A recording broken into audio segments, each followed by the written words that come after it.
बिस्मिल्लाहिर्रहमानिर्रहीम, अस्सलाम वालेकुम। आई होप कि आप सब लोग ठीक ठाक होंगे। प्रोग्राम सिटी 10 में मैं हूँ आपकी मेज़बान अना यूसुफ, और कुछ जल्दी में कट कर दिया गया। मैं अभी कुछ अपनी तैयारी में ही मसरूफ़ थी, लेकिन हम लोग आपके साथ मौजूद हैं। आज के शो में हम खबरें भी शामिल करेंगे और अपने मेहमानों से भी मुलाकात कराएंगे, और हम आज कोशिश करेंगे कि आपको अपडेट रखें तमाम सूरत हाल से भी। लेकिन क्योंकि आगाज़ हम करते हैं कुछ अच्छी बात से, तो सबसे पहले आज की अच्छी बात। अहमदुहु व नसल्ली अला रसूलिहिल करीम। मेरे दोस्तों, बुज़ुर्गों, भाइयों, आज का मैसेज ये है, अल्लाह के नबी सल्लल्लाहु अलैहि व आलिहि वसल्लम से एक सहाबी ने पूछा, अय्युन्नासी अफ़ज़ल या रसूल अल्लाह। ए अल्लाह के नबी सल्लल्लाहु अलैहि व आलिहि वसल्लम, सबसे बेहतरीन शख्स लोगों में से कौन है? अल्लाह के नबी सल्लल्लाहु अलैहि व आलिहि वसल्लम ने इरशाद फरमाया, मन ताला उम्रुहु व कसुर अमलुहु, जिसकी उम्र ज़्यादा हो और जिसके नेक आमाल भी ज़्यादा हों। जिसकी उम्र भी ज़्यादा हो, अल्लाह ने उम्र की नेमत भी अता कर रखी हो और आमाल सालिहा की भी तौफीक दे रखी हो। हुज़ूर ने फरमाया, सबसे बेहतरीन लोगों में से ये शख्स है। फिर अल्लाह के नबी सल्लल्लाहु अलैहि वसल्लम से पूछा गया, अल्लाह के नबी सल्लल्लाहु अलैहि वसल्लम, सबसे बेहतरीन अमल कौन सा है? सबसे बेहतरीन अमल कौन सा है? हुज़ूर अकरम सल्लल्लाहु अलैहि व आलिहि वसल्लम ने फरमाया, अन तुफारिक़ दुनिया, तू दुनिया से जुदा हो इस हाल में कि तेरी ज़बान अल्लाह के ज़िक्र से तर हो। तो दुनिया से जा रहा हो, तेरी ज़बान पर अल्लाह का ज़िक्र हो, इससे बेहतरीन अमल कोई नहीं है। मेरे दोस्तों, बुज़ुर्गों, भाइयों, अल्लाह से दुआ करनी चाहिए, ए अल्लाह, जब हमारी बारी आए दुनिया से जाने की, आपके पास आने की, ए अल्लाह, हमारी ज़बान पर अपना ज़िक्र जारी फरमा दे। आमीन आमीन आमीन सुम आमीन। नाज़रीन, आज की अच्छी बात आपके साथ शेयर की। अब आगे बढ़ते हैं और शामिल कर लेते हैं आज के मौसम की सूरत हाल। माइदा बाहर मौजूद है, उनसे जानेंगे मौसम आज कैसा है, प्रेडिक्शन क्या की जा रही है, मैक्सिमम आज कितनी सर्दी पड़ने वाली है। जी माइदा। जी बिल्कुल, शहर के मौसम की बात करें तो शहर आज भी आलूदा तरीन शहरों में सर फहरिस्त है। आज भी शहर का एयर क्वालिटी इंडेक्स जो है वो 290 रिकॉर्ड किया गया है। जहां एयर क्वालिटी इंडेक्स में कमी देखने में नज़र नहीं आ रही, तो दूसरी जानिब जो है सर्दी की शिद्दत में रोज़ इजाफा देखने में नज़र आ रहा है। सुबह के औकात में धुंध भी काफ़ी ज़्यादा होती है, जिसकी वजह से शहरियों को दौरान सफ़र काफ़ी मुश्किलात का सामना करना पड़ता है।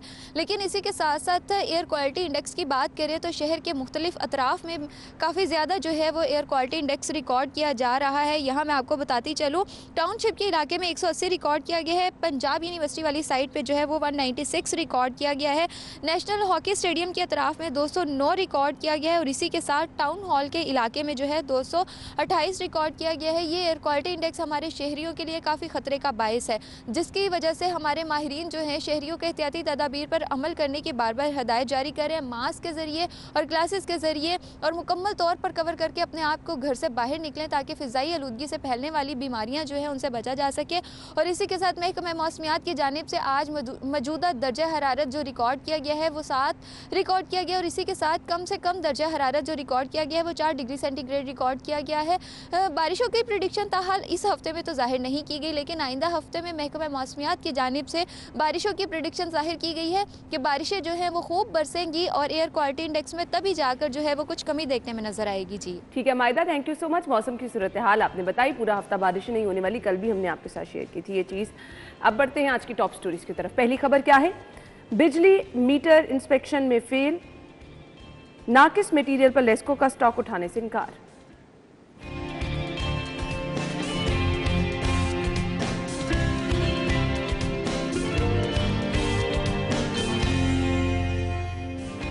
ट्रैफिक रवानी के लिए महकमों ने सर जोड़ लिए, भट्टा चौक की रीमॉडलिंग की तैयारियां।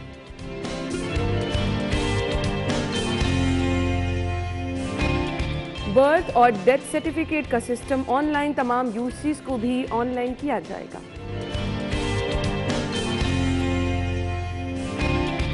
लाहौर पुलिस में बड़ी उखाड़ पिछाड़, बताएंगे आपको आज के शो में। जी तो ये हैं जी आज की टॉप स्टोरीज, डिटेल में डिस्कस कर लेते हैं। स्टूडियो में हमारे साथ हमारे सीनियर रिपोर्टर अकमल सुमरू मौजूद हैं। अस्सलाम वालेकुम सुमरू साहब। जी वालेकुम अस्सलाम। क्या हाल चाल है? जी अल्हम्दुलिल्लाह। आज की पहली खबर की तरफ बढ़ते हैं। पहली खबर है जी नाकिस मटेरियल पर लेस्को का स्टॉक उठाने से इनकार। मटेरियल नाकिस दिया गया, अब वजूहात सामने आती हैं क्यों इश्यूज होते हैं। अब ये पेल के बिजली मीटर इंस्पेक्शन में फेल है, क्या कहेंगे? देखिए लेस्को जब भी किसी कंपनी से मीटर की प्रोडक्शन कराती है तो उसका एक पूरा प्रोसेस है कि वो अपने टेंडर्स जारी करती है, कंपनीज बिड करती हैं और फिर उस बिड के बाद जो है उनको अप्रूवल मिलती है और उसके बाद प्रोडक्शन होती है। ये केस थोड़ा डिफरेंट है। यहाँ पर बिड के बजाय आप नमूने पेश करते हैं, आप बताते हैं कि हम इस तरह का मीटर आपको तैयार करके देंगे, ये उसकी क्वालिटी होगी और उस पर आप प्राइस जो है वो कोट करके देते हैं। अब ये इस कंपनी को बाकायदा तौर पर ये कॉन्ट्रैक्ट भी मिला और कॉन्ट्रैक्ट मिलने के बाद इस कंपनी ने बिजली के जो ये मीटर हैं इसकी तरसील जो है वो लेस्को को करनी थी और लेस्को ने उसके बाद जिन लोगों के मीटर की दरखास्तें होती हैं, नए मीटर लगाने हैं, मीटर्स की रिप्लेसमेंट है वहाँ पर इसको आप नस्ब करते हैं। अब हुआ ये है कि उसका जो पहला फेज़ है जिसमें इंस्पेक्शन करनी होती है कि आपके जो मीटर हैं अगर उसको एक लोड पर चलाया जा रहा है, चाहे वो घरेलू सार्फिन है या कमर्शियल सार्फिन है, तो क्या वो उस लोड को बर्दाश्त करने की कैपेसिटी रखता है या नहीं। तो जब पहली इंस्पेक्शन लेस्को की जानिब से की गई तो मालूम हुआ कि पेल फैक्ट्री की जानिब से जो ये मीटर तैयार किए गए हैं इस पेल कंपनी ने, ये उस क्वालिटी के मीटर्स हैं ही नहीं। पहला उसमें क्या ऑब्जर्वेशन आई कि मीटर अगर ज़्यादा देर चलता है तो वो उस स्पार्क कर जाता है, वो जल जाता है और जाहिर बात है जब मीटर जलना जो है वो लेस्को तो अफोर्ड नहीं कर सकती। कुछ SOPs होंगे मीटर्स की खरीदारी के लिए, कुछ स्टैंडर्ड मेंटेन किया होगा। वही है ना। अब जो इसका विंग है, टेक्निकल विंग है लेस्को का, उसने इसकी क्लियरेंस देनी है ना। अब जब उन्होंने पहले फेज में पेल के इन मीटरों की इंस्पेक्शन की तो ये एक बड़ा इशू सामने आया। तो फौरी तौर पर यह फैसला हुआ कि हम पेल के तैयार करदा जो मीटर्स हैं, ये वाले मीटर्स जो तैयार हैं, ये हम इनसे नहीं उठाएंगे ये माल, और उनको ये डायरेक्शन जारी किए हैं कि आप दोबारा से नए मीटर बनाएं क्योंकि कॉन्ट्रैक्ट है। कॉन्ट्रैक्ट में वो पाबंद है कि जो सैंपल, जो नमूना, जिस क्वालिटी का मटेरियल आपने पहले अपनी बिड के अंदर जमा कराया था उसी क्वालिटी पर जाके आप प्रोडक्शन करके हमें वो मीटर डिलीवर करें, अदरवाइज हम ये मीटर नहीं उठाएंगे। अच्छा, अब होता यह है कि जो कंपनीज होती हैं वो पेमेंट करती हैं अपना ऑर्डर्स डिलीवर होने के बाद, उस ऑर्डर्स की क्लियरेंस होने के बाद, और मैं इस हद तक खुश हूँ और हमें ये अच्छा गुमान रखना चाहिए कि लेस्को के मुतलका विंग ने बहरहाल इस पर कोई रिस्क नहीं लिया। इसका मतलब ये विंग मैनेज नहीं हुआ और ये विंग जो है दयानतदारी से उसने काम किया और बताया कि नहीं इन मीटर्स में ये फॉल्ट्स हैं और ये फॉल्ट हाईलाइट किए, ऑब्जर्वेशंस दी, उस पर डिसीजन हुआ कि आप ये मीटर नहीं उठाएंगे और इसकी प्रोडक्शन आप तब्दील करें या नहीं प्रोडक्शन करें। तो मेरा ख्याल में इसका अल्टीमेटली जो बेनिफिशरी है, जो फ़ायदा है, वो उस सारिफ को होना है जिसके घर में, जिसकी दुकान पर, जिसके प्लाजे में ऐसे मीटर्स नस्ब होना थे जो आप ये कह सकते हैं कि वो बच गए हैं और उनको अब ये शिकायत नहीं दर्ज करानी पड़ेगी कि उनका मीटर जो है वो जल गया है या उसमें कोई और फॉल्ट आ गया। तो इसमें उस सारिफ का क्या कसूर है जो ये मीटर लगवा चुके? देखिए, हाँ, अब इसमें दूसरी चीज बात ये है कि अब लेस्को को ये भी पूरे दिए, लेस्को को अब ये भी इन्वेस्टिगेशन करनी चाहिए कि कितने मीटर्स ऐसे हैं जो डिलीवर हुए और फिर उन मीटर्स को घरों में नस्ब किया गया। अगर 1 मीटर पर या 10 मीटर पर या इंस्पेक्शन के दौरान उस पर ऑब्जर्वेशन आई है तो फिर सार्फिन को ये रिलीफ ज़रूर मिलना चाहिए कि वो मीटर्स जो घरों में नस्ब हो चुके हैं उन मीटर्स को वापस मंगवाया जाए, उनकी रिप्लेसमेंट कराई जाए और क्वालिटी के मीटर्स लगाए जाएं। हमारे यहाँ आप देखिए अमूमी तौर पर ये तासुर रहता है घरों में भी, और जो लोग घरों में या दुकानों पर बिजली इस्तेमाल करते हैं कि मीटर ठीक नहीं है, मीटर बहुत तेज़ चलता है। पुराना मीटर ठीक था, वो मीटर स्लो चलता था, वो मीटर ठीक चलता था।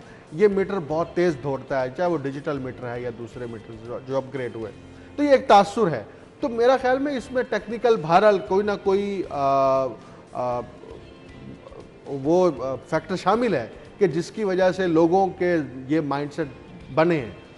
अब अलबत्ता जहां पर नए मीटर स्कीम की बात है, अगर इसमें ये फॉल्ट सामने आ गया है और कंपनी ने ऑफिशियली सतह पर ये फॉल्ट आइडेंटिफाई किया है, तो मेरा ख्याल में उन सार्फिन को ये रिलीफ ज़रूर मिलना चाहिए कि अगर उनके घर ये मीटर लगा है तो उसको रिप्लेस कराया जाए, रिप्लेस किया जाए, या फिर अगर ख़राब होता है उसकी सूरत में फिर उनको कुछ ऑल्टरनेट दिया जाए, क्योंकि उन्होंने तो पूरे पूरे पैसे दिए, उनका क्या कसूर है, उनको क्या पता कि आप मीटर जो है वो सही खरीदारी नहीं कर पाए हैं या कोई इशू आ गया है। आम सारिफ को तो इससे कोई इसमें फाइन होना चाहिए कंपनी को। बिल्कुल, उसकी आपने वजह सही ये कहा। है कि जब कंपनी के साथ आप एग्रीमेंट करते हैं तो उसमें डेडलाइंस होती हैं कि आपने इस डेडलाइंस के अंदर जो प्रोडक्शन है उसको कंप्लीट करके ऑर्डर डिलीवर करना है। अगर आप इस टाइम अंदर ऑर्डर डिलीवर नहीं करेंगे तो आपको ये पेनल्टी जो है वो इम्पोज की जाएगी। तो मेरा ख्याल में पेल पर ये फाइन कर सकते हैं और उनको करना चाहिए, क्योंकि बर वक्त जब मीटर की तरसील नहीं हुई तो इसका मतलब जिन लोगों ने एप्लीकेशन जमा करा रखी हैं उनके घर मीटर नहीं लगेंगे, उनके घर मीटर नहीं पहले ही मीटर की दरखास्तें पेंडिंग है, तो फिर भी नुकसान जो है वो सारिफ का है, फायदा भी सारिफ का है, नुकसान भी सारिफ का है। तो कंपनी ने ये फैसला, लेकिन मेरे ख्याल से वो लोग बच जाएंगे जिनके मीटर अभी नहीं लगे होंगे। हाँ जी, वो कम से कम बच जाएंगे। अदरवाइज जिनके मीटर लग गए हैं, मेरा नहीं ख्याल कि उनको कोई ऑल्टरनेट मिलने वाला है। यहाँ तो जिनके मीटर्स लगने हैं वो लंबी कतारों में वेट कर रहे हैं, तो रिप्लेस कहाँ से करेंगे। खैर, ट्रैफिक रवानी के लिए महकमा ने हिकमत अमली क्या अपनाई है, शहर का एक बहुत बड़ा मसला है। बारहा हम इस पर बात भी कर चुके हैं। बहुत सारे तरक्याती मंसूबे भी ट्रैफिक कंट्रोल के लिए ही किए जा रहे हैं, इसके बावजूद ट्रैफिक कंट्रोल नहीं हो पा रही। ब्रेक के बाद आते हैं, हमारे साथ रहिए।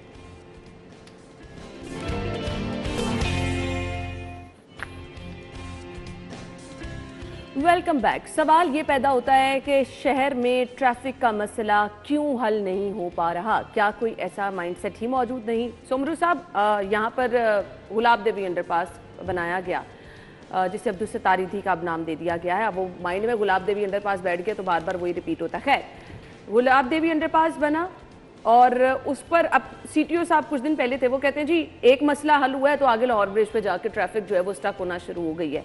हमारे यहाँ कोई ऐसा माइंडसेट नहीं है जो प्रॉपर स्टडी करे और देखे कि जी अगर एक जगह से मसला हल कर रहे हैं तो उसको दूसरी जगह क्यों बॉटल नेक जाके बन रहा है। अब भट्टा चौक की रीमॉडलिंग की तैयारियां की जा रही हैं, एक के बाद एक मसला सर उठा लेता है। देखिए, ये हम ब्रॉडर पर्सपेक्टिव में देखें ना तो ये मसला बुनियादी तौर पर अगर हम इसको गहराई में समझने की कोशिश करें, ये कैपिटलिज्म की पैदावार है। और कैपिटलिज्म के जद में आने के बाद जब मुआशरे के अंदर हम कॉरपोरेट कल्चर को प्रमोट करते हैं, हम लग्जरियस लाइफ को प्रमोट करते हैं, हम सोसाइटी के अंदर उन चीज़ों को बुनियादी ज़रूरियात के अंदर शामिल कर लेते हैं जो हकीकत में बुनियादी ज़रूरत नहीं होती। मिसाल के तौर पर अगर हम ट्रैफिक की बात करें तो अब लाहौर जैसे शहर में इस बात को बुनियादी ज़रूरत में शामिल कर दिया गया है या करा दिया गया है कि गाड़ी आपकी बुनियादी ज़रूरत है। अगर आपके पास गाड़ी नहीं है तो आपको कम्यूट करने में इश्यूज का सामना होता है। ये बुनियादी माइंडसेट डेवलप हुआ। जब ये माइंडसेट डेवलप हुआ तो हर घर के अंदर जो लोग अफोर्ड कर सकते हैं, यानी नहीं कर सकते थे तो उनको बैंकों ने सपोर्ट किया। तो नतीजा ये हुआ कि शहर जो है इसमें गाड़ियों की जो गुंजाइश, अगर हम मिसाल के ज़रिए समझना चाहें तो अगर इस शहर के अंदर गाड़ियों की गुंजाइश जो है वो 70 है तो शहर में जो गाड़ियां चलाई जा रही हैं वो 200 से भी ज़ायद हैं। अब उसका नतीजा क्या है? उसका नतीजा ये है कि शहरों में सेहत के मसाइल बढ़ गए। लाहौर शहर में ऐसे ही लाहौर शहर में ट्रैफिक के मसाइल संगीन दर संगीन होते चले जा रहे हैं। ये मसला कभी भी रीस्ट्रक्चरिंग, रीमॉडलिंग, री इंजीनियरिंग से नहीं हल होगा। ये नहीं होगा, ये हुकूमत तय कर ले। जब तक हुकूमत को ये समझ नहीं आएगा, आप अरबों रुपए, हुकूमत ये समझ रही है कि अंडरपास बन मैं जाएंगे। आपको बताऊं, देखिए आप अरबों रुपए एक एक अंडरपास पर, एक एक ओवरहेड ब्रिज के ऊपर खर्च करते हैं, लेकिन वो अरबों रुपए आप पब्लिक ट्रांसपोर्ट पर खर्च नहीं करते। अब जब वो अरबों रुपए आप पब्लिक ट्रांसपोर्ट के ऊपर खर्च नहीं करते तो नतीजा क्या होता है? आपके शहर के अंदर जाती गाड़ी रखने का रुझान बढ़ता चला जा रहा है। आप देखिए, जो गाड़ी 3 बरस पहले या 4 बरस पहले आपको वो 12 लाख रुपए की मिलती थी, अब वो 21 से 22 लाख रुपए में मिलती है। जो 18 लाख की मिलती थी वो 30 लाख से क्रॉस हो गई है। लोग फिर भी परचेज कर रहे हैं, फिर भी इनकी प्रोडक्शन जो है वो हाईएस्ट प्रोडक्शन है कंपैरेटिवली प्रीवियस ईयर से, क्योंकि लोग मजबूर हो गए कि उन्होंने गाड़ी खरीदनी है। अच्छा, अब जब सड़क के ऊपर गाड़ियों की तादाद बढ़ती चली जाएगी तो एक सड़क की एक स्पेस है, एक गुंजाइश है, उससे जब हद बढ़ेगी तो ट्रैफिक के मसाइल पैदा होंगे। अच्छा, ट्रैफिक का मसला सिर्फ ये नहीं है कि गाड़ियां जैम हो गई हैं, जहाँ गाड़ियां फंस गई हैं, एक जगह पर स्टक हो गई हैं, और जनाब उसके जरिए से लोग जहनी तौर पर मरीज बनते हैं, लोगों के एसाब जो है वो कमजोर होते हैं, लोगों का वक्त का जिया होता है। और आप देखिए हमें तो ऑफिस आके जवाबदेही भी करनी पड़ती है कि हम लेट क्यों हो गए। सबसे कीमती चीज इंसान की सेहत है और उसके बाद उसका वक्त है, वो दोनों चीजें सड़क पर जाया होती हैं। आप भट्टा चौक को रीडिजाइन कर रहे हैं, रीस्ट्रक्चर करें, फिर क्या होगा? फिर उसके आसपास कोई नया इशू शुरू हो जाएगा, नई ट्रैफिक का। और जब तक आप मैक्सिमम रूट्स नहीं चलाएंगे, पब्लिक ट्रांसपोर्ट के फ्रीक्वेंट रूट्स नहीं चलाएंगे, मैं आपको बड़ी अच्छी तजवीज है। मैं इंतहाई एतमाद के साथ ये बात कह सकता हूं कि जिस तरह से ऑरेंज ट्रेन हर 4 से 5 मिनट बाद स्टॉप पर आती है, आप शहर के अंदर पब्लिक ट्रांसपोर्ट बड़े बड़े रूट्स पर चलाएं और हर 4 से 5 मिनट बाद वहां बस आए। अच्छी तजवीज है। हर 4 से 5 मिनट बाद वहां बस आए, लोग कभी भी अपनी गाड़ी आप बड़ी अच्छी तजवीज दे रहे हैं कि पब्लिक ट्रांसपोर्ट को आम करना है, ये बहुत अच्छी ये कोई हल नहीं है। ये जो मास्टरमाइंड बैठे हैं, रीस्ट्रक्चरिंग करते हैं, रीमॉडलिंग करते हैं, इनके ज़हन में ये बात क्यों नहीं आती है कि आप अंडरपास बना रहे हैं, सिग्नल फ्री रोड कर रहे हैं? ना, उनके जहन में ये बात इसलिए नहीं आती कि जहन में पैसे हैं, वो पेट में पैसे हैं, दिमाग में पैसे हैं। जब दिमाग में और पेट में पैसे होंगे ना, और पैसे को सामने रख के आप सोचेंगे, तो आपने पूरे शहर को कंक्रीट में तब्दील कर दिया, आपका ट्रैफिक का मसला हल नहीं हो रहा। ये हर हुकूमत में हर साल ये मेगा प्रोजेक्ट शुरू होते हैं, ये मेगा प्रोजेक्ट्स बनते हैं, लेकिन ट्रैफिक का मसला ज्यों का त्यों है। क्यों? क्योंकि आप पब्लिक ट्रांसपोर्ट की तरफ आना ही नहीं चाहते। क्योंकि पब्लिक ट्रांसपोर्ट की तरफ आने का क्या मतलब है? मैंने जहां से बात शुरू की थी कि कैपिटलिज्म की पैदावार है। कैपिटलिज्म चाहता है कि गाड़ी लग्जोरियस लाइफस्टाइल के अंदर दाखिल हो, प्रोडक्शन हो, मल्टीनेशनल कंपनियां $बिलियन का प्रॉफिट कमाएं और वो प्रॉफिट हड़प करके ले जाएं और लोगों को इस बात पर लगा दें, देखें जी मेरा ये स्टेटस है। आपने उसको सोशल स्टेटस सिंबल के साथ लिंक कर दिया। जिसके पास गाड़ी नहीं है उसकी कोई इज्जत नहीं करता। तो मुझे बताइए कि आपने ये माइंडसेट तोड़ना है। ये माइंडसेट कौन तोड़ेगा? हुकूमत तोड़ेगी ना, रियासत तोड़ेगी। अब ये माइंडसेट टूटेगा तो शहर के अंदर ये मसला हल होगा, और वरना मैं आपको ये बता दूं, ये गाड़ियों की तादाद हर साल मुसलसल बढ़ रही है। सोमरू साहब ने ये तजवीज दी है कि आपको पब्लिक ट्रांसपोर्ट को आम करना है। एक चीज तजवीज मेरे पास भी है सोमरू साहब, क्योंकि मैं जब भी रोड पे निकलती हूँ तो मुझे ट्रैफिक रवानी में एक बड़ा खलल क्या नजर आता है कि जहां मर्जी जिसका मर्जी दिल करता है गाड़ी पार्क करता है और चला जाता है। फिर होता क्या है, मैं खुद भी 1-2 दफा ये कर चुकी हूँ। फिर क्या करें जब आपको पार्किंग की कोई जगह ही नहीं मिलती है, ना तो यहाँ पार्किंग प्लाजे हैं। मैं वही तो बात कर रहा हूँ ना। देखिए, मैंने आपको कहा है सड़कों की और उसके गिरदो नवा की खास कैपेसिटी है, एक खास स्पेस है। स्पेस 70 की है, आप 200 गाड़ियां वहां पे खड़ी करेंगे या वहां से गुजारेंगे तो प्रॉब्लम्स होंगे, मसाइल पैदा होंगे। तो आपको माइंडसेट तब्दील करना है। ये जो दिमाग के अंदर ये सरिये सीमेंट और रेत बजरी घुसी है ना, इसको निकालें। ये जब तक आप अपने दिमाग से नहीं निकालेंगे और इससे जुड़ा सरमाया और की परस्तिश जो है आप दिमाग से नहीं निकालेंगे, आप शहरियों की सेहत, शहरियों के जिंदगियों की कीमत, उसको कभी भी आप कीमती तस्वुर नहीं करेंगे। ये माइंडसेट का मसला है। इसमें चाहे तहरीक इंसाफ की हुकूमत हो, नून लीग की हुकूमत हो, पीपल्स पार्टी की हुकूमत हो, जिसकी मर्जी हुकूमत है, दो डिफरेंट चीजें हैं। एक है कि एक बहुत नागुजीर मसला है जो इंफ्रास्ट्रक्चर मसले से जुड़ा है, यानी कि आपकी सड़क टूटी है, सड़क टूट फूट का शिकार है, वहां पर खड्डे हैं, और इसी शहर के अंदर, इसी शहर की पेरिफेरी के अंदर सड़कें आप जाके देखें, वहां पे कच्ची सड़कें हैं, वहां पे आप गुजर नहीं सकते वहां से। वो सड़क बनाने के लिए आपकी तरजीहात में नहीं है, ठीक है, लेकिन आप मेगा प्रोजेक्ट इसलिए शुरू करते हैं कि आपको वहां से खबर को वाइंड अप करना है। तजवीज़ तो आपने दे दी है कि पब्लिक ट्रांसपोर्ट, आप दफ्तर आएंगे ऑरेंज लाइन पे? देखिए, ऑरेंज लाइन पर मैं कई दफा सफर किया, अभी 3 दिन पहले मैंने सफर किया है। आप यकीन जानिए, मुझे इतनी तकलीफ हुई कि इतना बेहतरीन खूबसूरत और पुरसुकून सफर, और वहां पे जो स्टेशन है वो खाली पड़े हैं। लोग नीचे चिंची रिक्शा में सफर करना पसंद करते हैं, उस ऑरेंज ट्रेन में सफर पसंद नहीं करना चाहते। क्यों? क्योंकि उनका माइंडसेट बन गया है। आप उस माइंडसेट को जब तक नहीं तोड़ेंगे और उस रूट के ऊपर इस बात को इंश्योर नहीं करेंगे कि इस तरह की पब्लिक ट्रांसपोर्ट नहीं चलेगी जो ट्रैफिक के मसाइल पैदा करती है, तो आप लोग इस वजह से भी नहीं सफर करते कि टिकट भी महंगी। नहीं, देखिए वो तो है ना, अगर स्टॉप टू स्टॉप की बात करें, ठीक है। अब एक बंदे ने जीटी रोड से बैठना है और उसने जाना है क्या कहते हैं नियाजी बस स्टैंड के पास, तो उसको 40 रुपए में वहां पहुंचा देगा।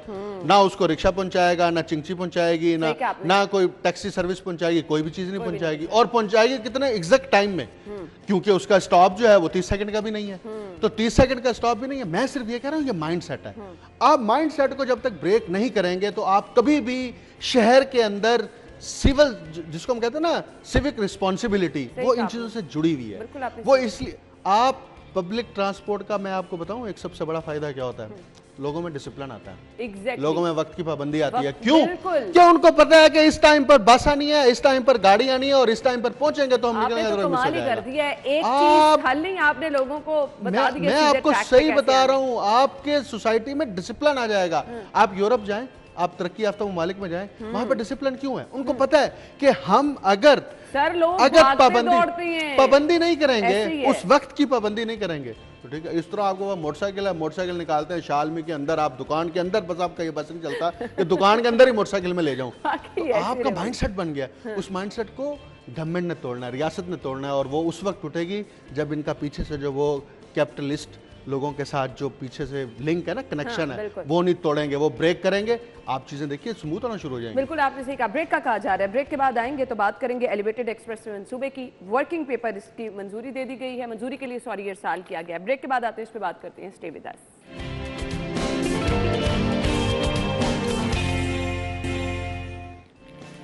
ब्रेक के बाद खुश आमदीद। आपको शो में कहेंगे आम शहरियों के छोटे छोटे मसाइल, जो कि कहने को तो वाकई बहुत छोटे छोटे हैं, देखने को तो वाकई बहुत छोटे छोटे हैं, लेकिन जब इन मसाइल के हल के लिए आपको बारहा चक्कर लगाने पड़ते हैं, एक दफ्तर में जाओ, दूसरे दफ्तर में भेजा जाता है, तीसरे में भेजा जाता है, तो लोग तंग आके रह जाते हैं। आपका टाइम, एनर्जी मतलब वेस्ट होकर रह जाती है।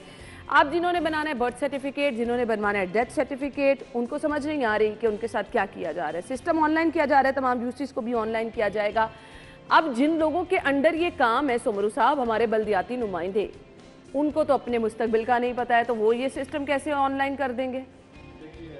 ये लोकल गवर्नमेंट का बुनियादी वैसे काम है, लेकिन जो ये महकमा है इसने यूनिसेफ के साथ बुनियादी तौर पर ये इश्तराक किया, और यूनिसेफ इस प्रोजेक्ट की डायरेक्ट फंडिंग कर रहा है कि बच्चे की जब पैदाइश होती है तो उसकी जो जन्म पर्ची जिसको हम कहते हैं, वो जन्म पर्ची जब बनती है तो उसको आप ऑनलाइन सिस्टम के तहत करें और उसको नादरा के साथ मुंसलिक करें।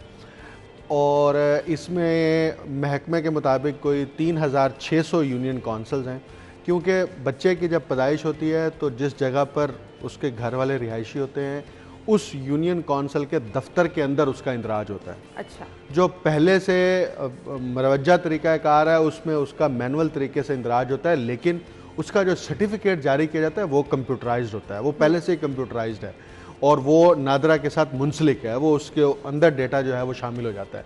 लेकिन अब इसको एक्सटेंड कर रहे हैं, वो पूरा सिस्टम ऑनलाइन कर रहे हैं और ऑनलाइन सारा कुछ आप उसको मैनुअल सिस्टम को रिप्लेस कर रहे हैं। एक बड़ा प्रोजेक्ट है, फौरी तौर पर जाहिर बात है 3600 यूनियन काउंसिल्स में इसको लागू करना, वहाँ पे उनको गैजेट्स प्रोवाइड करना, वहाँ पर इंटरनेट की कनेक्टिविटी को इंश्योर करना, ये एक बड़ा जाहिर बात है एक टास्क है, बड़ा इनिशिएटिव है।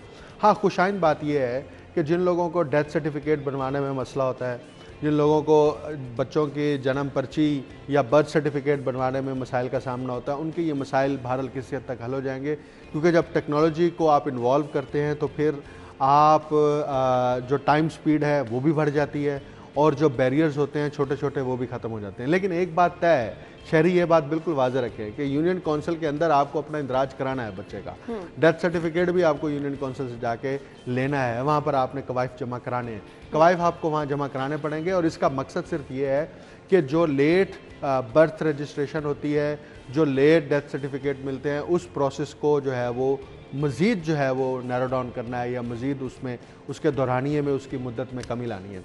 तो ये अच्छा इनिशिएटिव है और क्योंकि ये इंटरनेशनल फंडिंग है, यूनिसेफ इसकी फंडिंग कर रहा है, तो मेरा ख्याल में वो इसकी मॉनिटरिंग भी करेंगे बराह रास्त और इस पर रिपोर्ट्स भी गवर्नमेंट को या मुतलका महकमे को जमा करानी पड़ेगी कि हमने ये प्रोग्रेस किया है। हाँ, ये बड़ा टास्क है कि 3600 इंतजार करना पड़ता था और लोगों को कहा देखिए वो जाहिर बात है, आप जब मैनुअल सिस्टम में आते हैं। सुमरू साहब, ऐसे माजरत के साथ ये यूसी की सतह पर जो दफातर का हाल है, मुझे नहीं लगता यहाँ पर सिस्टम प्रोवाइड किए जाएंगे, यहाँ पर तो लोग जो बैठे होते हैं देखिए उसकी तालीम याफ्ता भी नहीं है। नहीं, उसकी बुनियादी वजह है, पाकिस्तान के अंदर जो मेन स्ट्रीम पॉलिटिकल पार्टीज है ना, वो कभी भी नहीं चाहती कि लोकल गवर्नमेंट का सेटअप मजबूत हो। लोकल गवर्नमेंट का सेटअप या यूनियन काउंसिल की सतह पे मजबूती का मतलब ये एमएनए की भी छुट्टी, मिनिस्टर की भी छुट्टी, क्योंकि आपको वहां पर दो बुनियादी चीजें मिल जाएंगी।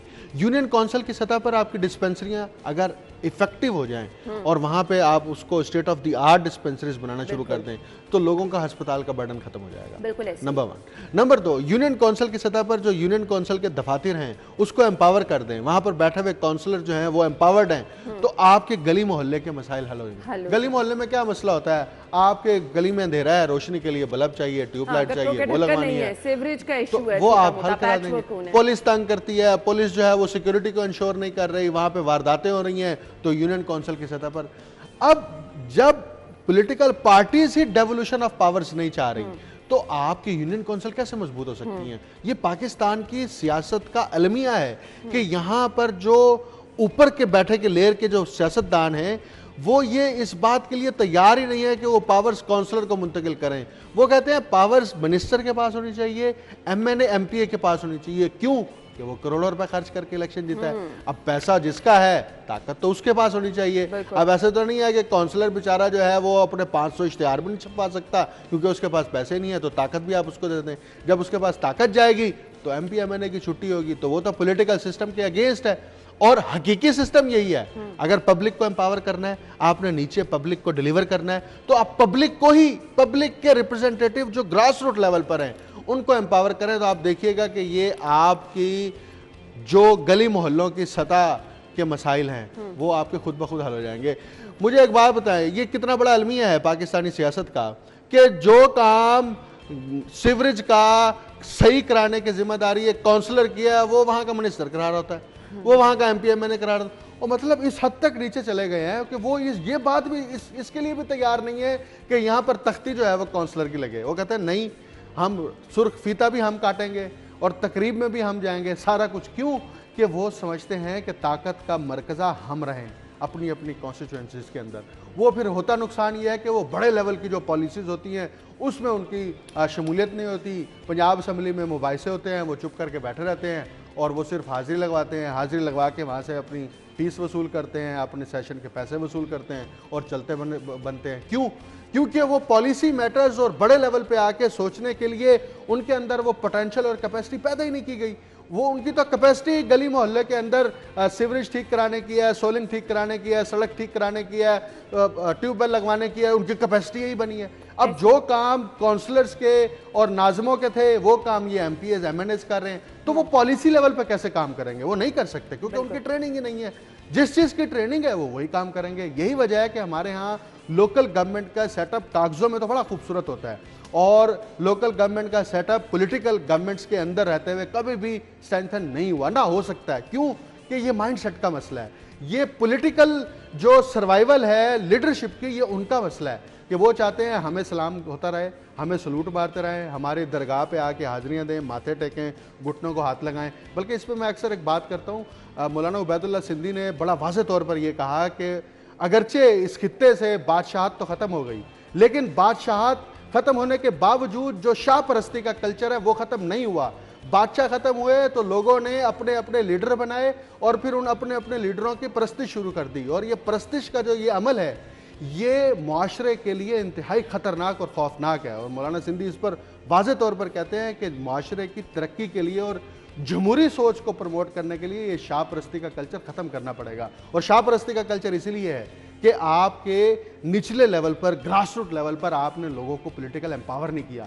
आप लोगों को पॉलिटिकल एम्पावर नहीं करना चाहते क्योंकि लोग पॉलिटिकल एम्पावर होंगे तो वो फिर आपसे सवाल करेंगे, उनकी जमहूरी सोच बनेगी तो आपसे सवाल करेंगे, तो आप उससे बचना चाहते हैं। इसलिए पूरी सोसाइटी को तबाह बर्बाद करने के लिए तैयार हैं आप, क्योंकि आपकी अपनी अना की तस्कीन इसी में है।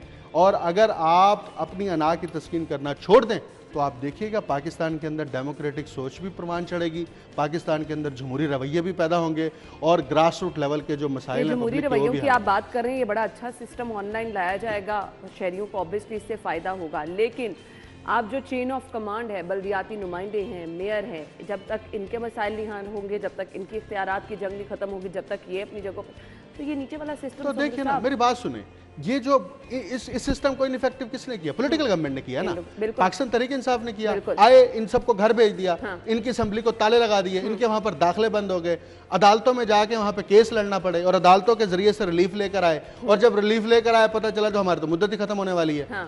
तो मुझे बताइए, तो ये किसने काम किया? मैं यही बात कर रहा हूँ ना कि पॉलिटिकल पार्टीज नहीं चाहती। इख्तियारात की जंग शुरू हो जानी है, यहाँ से ये बल्दियाती नुमाइंदे, वहां से हुकूमत, और फिर बल्दियाती इंतखाबात ना जाने कब हो। वो यही है ना मसला, ये सिस्टम ये चाहते ही नहीं है ना। देखिए मैं यही बात कर रहा हूं, फिर ये इनोवेशन जो लाई जा रही है शहरियों की सहूलत के लिए, क्या फायदा इनका? ये तो फिर से बातों की हद तक है। हमें इस पर सवालात उठाने चाहिए, हमें इस पर इन सवालात को उठाकर इनको एड्रेस करने के लिए तरगीब दिलानी चाहिए, लोगों को इस बात की तरफ राग़िब करना चाहिए कि वो निचली सतह पर अपनी यूनियन काउंसिल या अपने हल्के की सतह पर ये सवालात उठाएं। ये उनका बुनियादी हक है। देखिए, पब्लिक रिप्रेजेंटेशन का मतलब ये है कि उस यूनियन काउंसिल की सतह की जो पब्लिक है उसको नुमाइंदगी दे के उसको एम्पावर करें, उसको ये इख्तियार दें कि उस इलाके का, उस यूनियन काउंसिल के करीब तरीन का जो थाना है उसका SHO पाबंद हो कि वो उनकी बात सुने, उनका मसला हल कराए। वो इस बात का पाबंद ना हो कि MP MNA फोन करे। तो फिर होता क्या है, अगर आप इस तरह नहीं करेंगे तो आप ये बात ज़हन से निकाल दें कि आपकी पॉलिटिकल पार्टीज का ढांचा भी मजबूत बुनियादों पर खड़ा हो सकता है। ये बात भी दिमाग से निकाल दें, और ये बात भी दिमाग से निकाल दें कि पाकिस्तान में जमहूरियत को भी मजबूत हो सकता है। तो उसका नतीजा हम देख भी रहे हैं, अभी हमें ग्राउंड रियलिटी जो नजर आ रही है, सेम यही चीजें चल रही हैं। ब्रेक लेते हैं, ब्रेक के बाद वापस आएंगे। Stay with us. Welcome back नाज़रीन, अगली खबर की तरफ चलेंगे। जब भी किसी भी सिस्टम में, किसी भी एक निज़ाम में कोई भी एक काम चल रहा है, दफातर में चेंजेस लाई जाती हैं, तो पीछे उसके कुछ ना कुछ तो पस मंज़र पे होता है ना, कोई माइंड सेट होता है कि आया ये चेंजेस क्यों लेकर आई जा रही हैं। लाहौर पुलिस में उखाड़ पछाड़ की गई है, 41 इंचार्ज इन्वेस्टिगेशन है जिनको तब्दील किया गया है। इन्वेस्टिगेशन का निज़ाम वैसे क्वेश्चन मार्क है, इस पर इट्सेल्फ एक सवालिया निशान है कि हमारा इन्वेस्टिगेशन का निज़ाम क्या है। अब ये जो 41 इंचार्ज इन्वेस्टिगेशन चेंज किए गए हैं, क्या सोच के किए गए हैं? बेहतरी आएगी सोमरू साहब? देखिए, थाने में ना ये बुनियादी विंग है। थाने के अंदर किसी भी क्राइम को इन्वेस्टिगेट करना, किसी भी FIR को प्रॉपर तरीके से उसको एग्जीक्यूट करना, ये इन्वेस्टिगेशन विंग का काम है। अब देखिए, जब भी FIR होती है तो उसके बाद उसको रेफर कर दिया जाता है इन्वेस्टिगेशन इंचार्ज को। इन्वेस्टिगेशन इंचार्ज जो है वो मरकज़ा होता है बुनियादी, वो क्राइम तक पहुंचने के लिए, उसके विक्टिम्स उनको इंसाफ दिलाने के लिए, उसके कल्प्रिट्स उनको पकड़ने के लिए। तो मेरा ख्याल में ये एक अच्छा इकदाम इस लिहाज से है कि जब आप एक अरसा दराज तक एक इन्वेस्टिगेशन ऑफिसर को एक ही थाने के अंदर आप अपॉइंटेड करते हैं या अपॉइंट्स रखते हैं, तो उसके नतीजे में उसकी वहाँ पर इजारादारी हो जाती है। वो उस अपने थाने की हदूद के अंदर जो वहाँ के लोग होते हैं, वहाँ पर होने वाला जो क्राइम होता है, अगरचे उसको पता चल जाता है कि इस क्राइम के पीछे कौन कौन है, लेकिन उसकी इजारादारी बनने का फ़ायदा ये होता है उसको कि वो बहुत सारे लोगों को रिलीफ भी फराहम कर रहा होता है, जो कि नहीं फराहम करना चाहिए।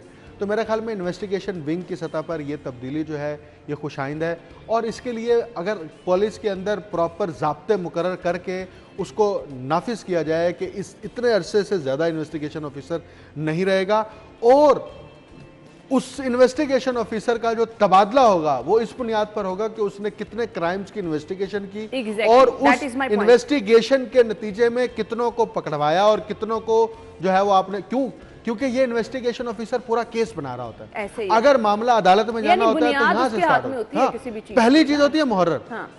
क्यों कि उसने जब FIR दर्ज करनी है तो उस FIR के अंदर कौन सी दफात लगानी है, किस दफात की क्या सजा है, कौन सी बेलेबल है, कौन सी नॉन बेलेबल है, किसका क्या जुर्म है, तो उसके ऊपर कौन सी वो लगानी है, वो वहां से स्टार्ट होता है। देखिए, पहला मरकजा वो है। उसके बाद जब इंचार्ज इन्वेस्टिगेशन के पास जाता है तो उसको पता चल जाता है FIR ठीक हुई है, गलत हुई है, FIR के अंदर ये मसाइल हैं, ये नहीं है, तो तब वो इन्वेस्टिगेशन शुरू करता है। मेरा ख्याल में इन्वेस्टिगेशन का विंग पुलिस स्टेशन की सतह पर जितना मजबूत होगा उतना ज़्यादा जो इंसाफ है, क्रिमिनल्स को पकड़ने का प्रोसेस है, वो स्पीड अप होगा, वो तेज़ होगा। तो मेरा ख्याल में ये IG को भी और DIG इन्वेस्टिगेशन ने बुनियादी तौर पर ये फैसला किया और ये तब्दीलियाँ की हैं। इसके बाद जो इसके मुतलका झैल में बाई लॉज कह लें या ज़ाब्ते कहते हैं वो भी मुकर्रर होने चाहिए कि इनकी परफॉर्मेंस इवेल्यूएशन होनी चाहिए कि 6 महीने बाद या 1 साल में ये बहुत ज़्यादा ज़रूरी है कि आप इवेल्यूएशन करें, और जब तक सजा जजा का निज़ाम नहीं रखा जाएगा आप सिस्टम में जो है बेहतरीन ला सकते। सोमरू साहब आपके वक्त का बहुत शुक्रिया। 11:05 पर हम आपको मिलवाएंगे और दुख की दास्तान सुनाएंगे उन वालिदैन की जिनको उनकी नाहल औलाद ने ठुकरा दिया और ओल्ड एज होम की जीनत बना दिया, वहाँ पर रहने वालों की दुख भरी दास्तान, और फिर वहाँ पर जो इंतजामिया है वो किस तरह से इनकी जो है वो ख्याल रख रही है, और फिर उनकी दास्तान भी सुनाएंगे क्योंकि हमने जो देखा, हमने जो सुना, कई साल गुजर गए हैं, औलाद ने अपने माँ बाप को घर से निकाल दिया और पता करने भी नहीं आए कौन है ऐसी औलाद, कैसे रह रहे हैं ये लोग। कुछ ब्रेक के बाद हम डिस्कस करेंगे। हेडलाइंस जानिए, दोबारा शो में आएंगे। Stay with us. मनाजिर आपने देखे, मेरे पास शायद अल्फाज नहीं है। कुछ रिश्ते, कुछ कैफियत ऐसी होती हैं कि जब वो आप पे बीतती हैं तभी आप उनको बयान कर सकते हैं। 2 चीज़ें मेरे माइंड में इस वक्त बहुत ज़रूरी आ रही हैं, मैं आपके साथ शेयर करना चाहूँगी। सबसे ज़्यादा कमी जिस टाइम मेरे वालिद साहब इस दुनिया से कूच कर गए तब मुझे महसूस हुई कि वालिद होता क्या है। दूसरा एक बहुत अच्छा एहसास, जिस टाइम मैं ख़ुद माँ बनी तो मुझे ये एहसास हुआ कि असल में माँ का रिश्ता क्या होता है। मुझे नहीं समझ आती कि किस तरह से लोग अपनी जन्नत को ठुकरा देते हैं, किस तरह से लोग अपने वालिद जिससे सारी बहारें होती हैं उनको ठुकरा देते हैं। आज जो हम शो करने वाले हैं, आई एम सॉरी, वो हम शो करने वाले हैं उस औलाद के बारे में जिन्होंने अपने वालिदैन को ओल्ड एज होम की जीनत बना दिया। मुझे आज भी अपने वालिद साहब का नाम लेते हुए उनका वो वक्त याद आ रहा है जब वो लाड प्यार से हमें बुलाते थे, और लाड प्यार बार बार वो याद आती हैं चीज़ें। लेकिन आज हमारे साथ कुछ ऐसे मेहमान मौजूद हैं जो इस लाड प्यार के बावजूद उनकी औलाद उनको ओल्ड एज होम में छोड़ के चले गई। उनसे भी आपको मिलवाएंगे और ओल्ड एज होम के जो हालात हैं वो भी आपको दिखाएंगे। किस तरह से इंतज़ामिया जो है औलाद के दुत्कारिन माँ बाप को लेकर चल रही होती है, तरह से इनको वहाँ पे तहफ़्फ़ुज़ फराहम किया जाता है। गर्मी सर्दी जिससे माँ बाप अपनी औलाद को बचा के रखते हैं, किस तरह से ये लोग जब इन पे वक्त आता है तो ये वहाँ पर वक्त गुजार रहे हैं। कौन सी ऐसी बेहिस औलाद है जो अपने माँ बाप को इस एज में इस वक्त में बिल्कुल बेआसरा कर देती है। सलाम पेश करना चाहेंगे उन लोगों को जो कि इनको सहारा देते हैं, जो कि इनको अपने घरों में रखते हैं, जो कि इनको तहफ़्फ़ुज़ फराहम करते हैं, जिनके लिए गवर्नमेंट ने भी स्पेशल जगह बना रखी है जिसको हम ओल्ड एज होम कहते हैं, वहाँ पर रखा जाता है। ये खूबसूरत एहसास माँ बाप का जो है, इसका क्यों, माँ के कदमों में तो वैसे अल्लाह ताला ने जन्नत रखी है, लेकिन कुछ माएँ आपको ऐसी भी दिखाएंगे जिनको उनकी औलाद ने छोड़ दिया, जिसने ये भी नहीं सोचा कि किस तरह जब उनकी औलाद पैदा हुई तो माँ बाप ने उनको पाला, उनको पढ़ाया लिखाया, एक मकाम पे पहुँचाया, और जब वालिदैन की खिदमत का वक्त आया तो उनको घर से निकाल दिया या फिर ओल्ड एज होम भेज दिया, या फिर ये बहाना कर दिया कि जी उनके पास पैसे नहीं हैं, किस तरह से उनको रखें, टाइम नहीं दे सकते हैं, या फिर कमरे में बंद कर दिया, या फिर ओल्ड एज होम भेज दिया। मेरे पास अल्फाज नहीं है कि मैं इन चीज़ों को बयान कर सकूँ। खैर, आज हमारे साथ एक ऐसे मेहमान भी मौजूद होंगे जो ओल्ड एज होम में रह रहे हैं, किस तरह से वो वहाँ वक्त गुजार रहे हैं, कितने सालों से वहाँ रह रहे हैं, औलाद की याद कितनी सताती है, कब वो अपनी औलाद को याद करते हैं। कुछ उनके बचपन के वाक़यात भी जानेंगे, किस तरह उन्होंने अपनी लाड प्यार से अपनी औलाद को पाला। और फिर इंतज़ामिया के कुछ लोग भी हमारे साथ होंगे, किस तरह से वहाँ पर जितने भी बूढ़े अफराद रह रहे हैं जिनको उनके बच्चों ने घर से निकाल दिया, उनका तहफ़्फ़ुज़ वो किस तरह से कर रहे हैं। हमारे मेहमान जिनका तारुफ मैं आपके साथ कराना चाहूँगी, डायरेक्टर सोशल वेलफेयर हैं old age home, Hussain Sajid साहब ने ज्वाइन किया है, और मकसूद खालिद साहब हमारे साथ मौजूद हैं जो कि ओल्ड एज होम में 5 साल से अपनी अहलिया के हमरा रह रहे हैं। उनकी औलाद ने उन्हें क्यों ओल्ड एज होम की जीनत बना दिया, क्यों अपनी जन्नत को बाहर निकाल दिया, उनकी स्टोरी हम उन्हीं से जानेंगे। अपने मेहमानों को खुशामदीद कहेंगे। अस्सलाम वालेकुम। वालेकुम क्या हाल चाल है? जी बिल्कुल ठीक है। बहुत बहुत शुक्रिया। हमारे मेहमान हमारे साथ मौजूद हैं, इनसे हम गुफ्तगू भी करेंगे, इनसे जानेंगे भी कि आया वक्त कैसे ये गुजार रहे हैं, ओल्ड एज होम इंतज़ामिया कैसे तमाम तर इंतज़ामात कर रही है, कौन इनको सपोर्ट कर रहा है, किस तरह से ये वहाँ पर मौजूद बड़े अफराद जो हैं उनके खाने पीने का ख्याल रखते हैं, दवाई का ख्याल रखते हैं, ये तमाम चीज़ें हम डिस्कस करेंगे। फ़िलहाल एक ब्रेक लेते हैं, ब्रेक के बाद आपके साथ।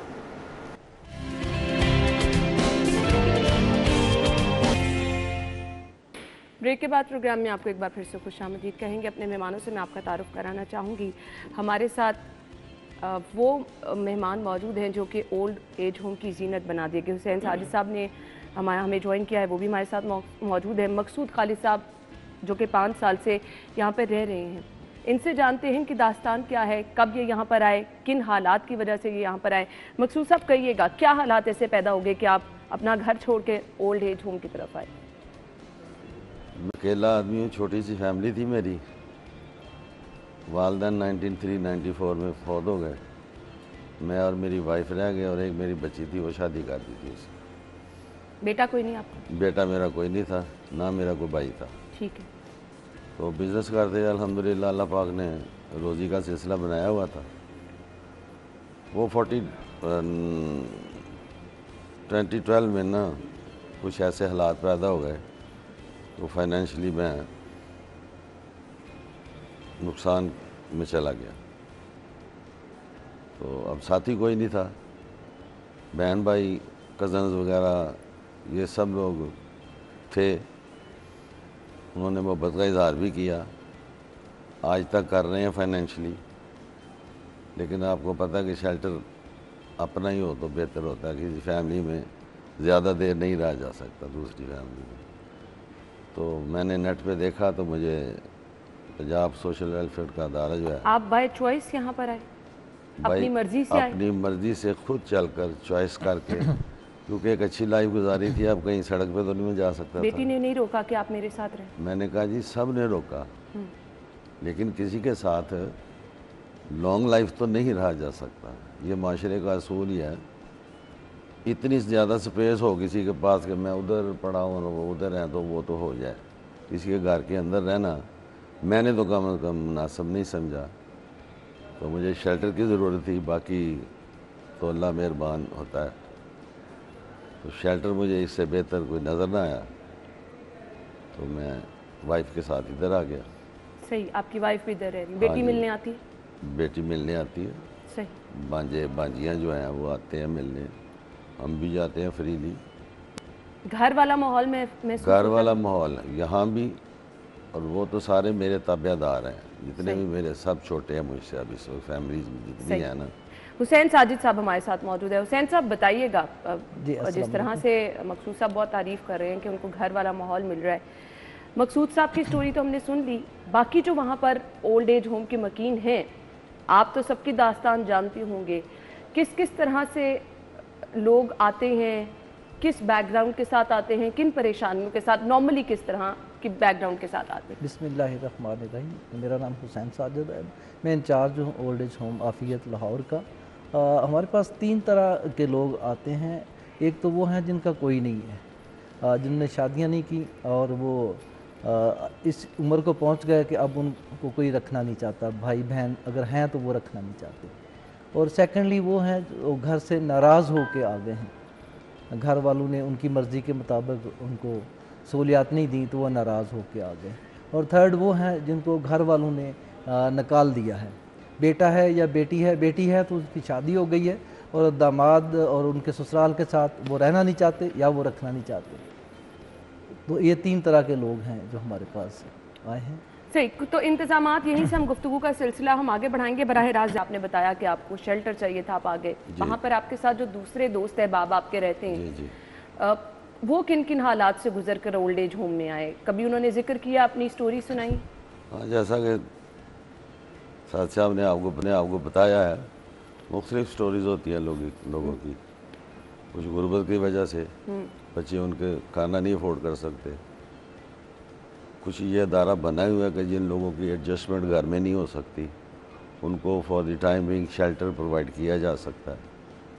इसके अलावा कुछ ऐसे भी हैं जिनको बाकायदा निकाल दिया जाता है कि भाई हमारे पास अब तुम्हारी गुंजाइश नहीं है, बाप हो या माँ।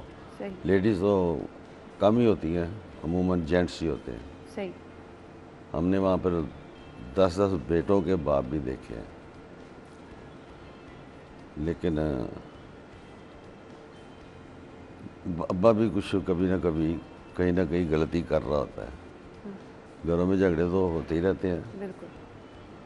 तो अब आप सोच सकते हैं कि जो बच्चा बाप 10 बेटों को छोड़ कर आ सकता, वो खुद कितना सख्त तबीयत का होगा। एनी हाउ, ये तो सोसाइटी का हिस्सा है। तो इतनी अच्छी देखभाल होती है कि शायद वो उनको जाने नहीं देती वापस। सही। ये गवर्नमेंट ऑफ तो पंजाब, ये क्रेडिट जाता है पंजाब गवर्नमेंट को जी, ओल्ड एज जी। होम को, लेकिन मुझे रश्क आता है उन लोगों पर जो कि वाकई दुआ करते हैं कि अल्लाह ताला उनको बेटे दें, और फिर एक टाइम वो आता है कि वही बेटे आपको घरों से निकाल देते हैं। बहुत जी। सारे लोग ऐसे भी वहाँ पर रह रहे हैं। हुसैन सादी साहब, ये कहिएगा इंतज़ामात कैसे देखते हैं, कौन कौन करता है खाना पीना? ऑब्वियसली इस एज में दवाई दारू की भी ज़रूरत पड़ती रहती है, किस तरह मैनेज करते हैं सब चीज़ें? बिस्मिल्लाहिर्रहमानिर्रहीम। अल्हम्दुलिल्लाह हमारी पंजाब गवर्नमेंट और वज़ीर आज़म की जो हदायत हैं, ये अदारों के लिए, जो रेजिडेंशल इंस्टीट्यूशन हैं, इनके लिए बहुत कंसर्न है उनका, और इनको वाफिर मिकदार में बजट दे दिया गया है, जिससे हम इनकी तमाम ज़रूरियात ज़िंदगी को बड़े आसान तरीके से पूरा कर रहे हैं। इनकी हर जो बेसिक ज़रूरत है उसको हम पूरा करते हैं। मैक्सिमम किस एज के लोग आपके पास हैं? यहाँ पर हमारे अभी जो मैं देख रही हूँ फुटेज चल रही है, खासी एक बूढ़ी खातून है। हमारी SOPs के मुताबिक 60 के बाद हम उनको एलिजिबल करते हैं कि 60 साल के बाद वो सीनियर सिटीज़न होते हैं, तब उस क्राइटेरिया में आ जाते हैं। वो जो सेहतमंद हों तो हम उनको क्या क्या एक्टिविटीज़ इन लोगों के लिए आपने रखी है? टाइम कैसे गुजारते हैं? ये हाँ, खाने पीने के बाद जब फारिग होते हैं, सुबह के वक्त धूप में बैठते हैं, अखबार पढ़ते हैं। फिर हमने इनको इंडोर गेम्स, कैरम बोर्ड की सहूलत दी है। फिर कुछ लोग लूडो पसंद करते हैं तो लूडो भी खेलते हैं। तो इस तरह ये अपने फारिग टाइम में मसरूफ़ रहते हैं और बड़ा उसको एंजॉय करते हैं। और जो जी जी, कुछ कहना चाह रहे हैं? वो नोक झोंक भी कर लेते हैं किसी को, जैसे घर में होती है। यानी प्रॉपर घर वाला हाँ, माहौल ही इकट्ठे चलता बैठते है। हैं, गप्पे बहुत भी अच्छी लगाते चीज़ है। हैं। अच्छा जी, हमें ताहिरा रुबाब साहिबा ने ज्वाइन किया है, जो कि हमें साइकेट्रिस्ट से बताएंगी कि आखिर उन लोगों का माइंडसेट क्या होता है। अस्सलाम वालेकुम ताहिरा, क्या हाल चाल है आपके? मैं बिल्कुल ठीक हूँ, थैंक यू सो मच। अच्छा ताहिरा, मुझे लगता है दुनिया में सबसे अजीज रिश्ता आपका अपने माँ बाप के साथ होता है। आप जितना अपने करीब माँ बाप के होते हैं, कोई ऐसा रिश्ता नहीं है। उन लोगों का माइंडसेट क्या होता है? कैसे वो नफ्सियाती मरीज लोग होते हैं जो अपनी जन्नत को घर से बाहर निकाल देते हैं, जो अपने बाप को, अपने सायेदार दरख्त को घर से बाहर निकाल देते हैं, ओल्ड एज होम की जीनत बना देते हैं। ऐसे लोगों की मुझे नफ्सियात बताइएगा क्या होती हैं? बेसिकली है ना, इस तरह के लोग जो होते हैं ना, यूजुअली उनका इमोशनल बॉन्ड जो होता है वो अटैचमेंट, एक साइकोलॉजिकली एक चीज को हम डिफाइन करते हैं कि अटैचमेंट जिन लोगों की अपने पेरेंट्स के साथ बहुत स्ट्रांग होती है, बॉन्डिंग बहुत स्ट्रांग होती है, वो हमेशा फैमिली की शक्ल में ही जो है वो रह रहे होते हैं। और वो लोग जिसको आपने कभी सुना हो कि बहुत ही ज्यादा जिनका डिसीजन मेकिंग पावर जो होता है वो सेल्फ नहीं होता, यानी वो खुद से कोई डिसाइड नहीं कर सकते चीजें अपनी। वो लोग यूजली दूसरे लोगों की बातों में आके या दूसरे लोगों की चीज़ों से इन्फ्लुएंस होके इस तरह के डिसीजन जो है वो लेना शुरू हो जाते हैं, बिकॉज उन्होंने खुद अपनी लाइफ कभी लीड नहीं की होती, खुद से वो अपने डिसीजन नहीं लिए होते। And at the same time जिन बच्चों की अपने पेरेंट्स के साथ अटैचमेंट वाला जो एक इशू है कि वो अटैचमेंट अच्छी नहीं बनी हुई होती और सेल्फिशनेस वाला एक एलिमेंट जो उनमें ज़्यादा होता है, तो वो लोग जो है ज़्यादातर अपने पेरेंट्स को अबेंडन कर देते हैं उनके ओल्ड एज में। अच्छा, एट द सेम टाइम हम ये देखते हैं कि वही औलाद आगे से जब अपने बच्चे होते हैं उनसे बहुत प्यार कर रही होती है, अपने माँ बाप को बिल्कुल भूल जाती है। ये चेंज चलती है, तो क्या तब भी एहसास नहीं होता? क्या तब भी कभी ज़हन में ये चीज़ नहीं आती कि कल को अगर हमारी औलाद हमारे साथ ये करे तो हम कहाँ जाएंगे? आई थिंक सो कि ये इस तरह की पर्सनैलिटीज जो होती हैं ना, वो जैसे इमोशनली एक तरफ ज़्यादा होना और दूसरी तरफ लॉजिकली चीज़ों को यानी अपने जहाँ पे उनका अपना सेल्फ आता है। देखिए, पेरेंट्स को घर से निकालना भी अपना सेल्फ है ना, अपने लिए उन्होंने अपने पेरेंट्स को घर से बाहर निकाल दिया और अपने बच्चों को प्यार करते वक्त they can not make it कि उन्होंने अपने पेरेंट्स के साथ क्या किया है।